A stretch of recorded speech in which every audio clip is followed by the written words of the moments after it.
Hey, what's up, guys? Day 10 without Kratom. Um, it was actually a pretty rough night last night, which I fell asleep fine, but then I woke up and I felt like really, really down when I woke up. I was soaked in sweat. I had to get up and change my shirt, and it took me a good 20 minutes just to convince myself to get out of bed. But then got up and got dressed, and I was just saying goodbye to Andrea before I left, and she's like, "Are you okay?" And I was like, "Why?" She's like, "Because I almost had to come out on the couch." She's like, "You were kicking all night and like twitching." She's like, "And you even like kicked me a couple times, and I almost, I was getting pretty fed up with it. I'm sorry. I have like almost no recollection of even that happening. I felt like I went to bed and then I woke up. I don't even remember tossing and turning or anything, so it's probably my body still just working it out. It's still very, very early on. I have to remind myself that. And I have a lot of good people around me, just kind of reminding me just to be patient, because that's going to be important now. I think yesterday was, with the good news, and just I was getting so much support and everything. It was maybe like a little bit of a pink cloud day. I just was starting to like, oh, I feel awesome. And then you kind of wake up and you're like, kind of like, oh, back in reality. Like, oh yeah, still a long way to go. But overall, doing all right. I was a little bit worried about how today was going to go as far as like mentally where I started it. When you feel like crap, when you first get up, and I still get that like a little bit of like kind of like panic, like my body or my mind is looking for that first thing to get going, and it's just not there. And then you just feel like frozen. You're like, well, then I don't know what to do. I can't move. So on days like that, I am even more kind of worried that I might make a bad decision later down the road in that day. And so that's why I got to work, got what I needed to get done, and then I've basically just been on the phone for almost like the last 2 hours with had another really good conversation with Shane. And I know Shane sent a lot of people over to my channel, but I want to tell anybody that isn't aware of Shane to maybe go check him out. His new YouTube channel is called Shane Addicted to Pain, SHANE, Addicted to Pain.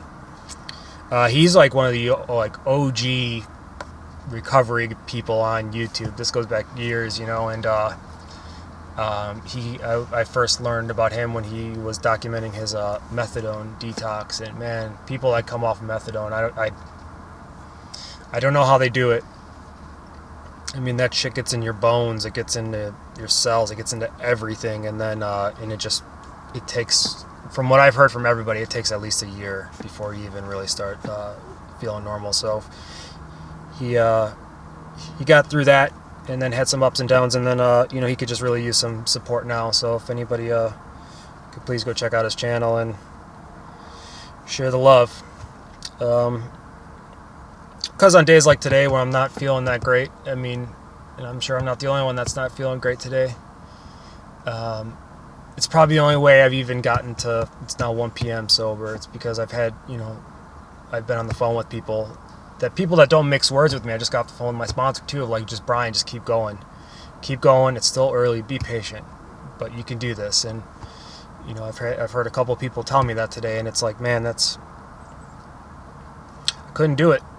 If I was just trying to get through this on my own, of just white knuckling, I know, because I've tried. And that's where you get into clean for 2 days, relapse, clean for 3 days, relapse, clean for 1 day, relapse, and then eventually you just start going on week-long runs, and then a year later maybe you'll try it again. That's how that goes when you don't surround yourself with supportive people. So I'm still very, very thankful. I know in my heart it's the only way I'm getting through it. I know it is, because I've attempted to do this on my own, and it's always a failure. So I know I'm willing, and I'm putting myself in the right positions, to hear the things I need to hear, and to be in the meetings that I need to be in. But it's still a real gift that when you do show up, someone's there to help you. So I'm gonna go pick up my son now.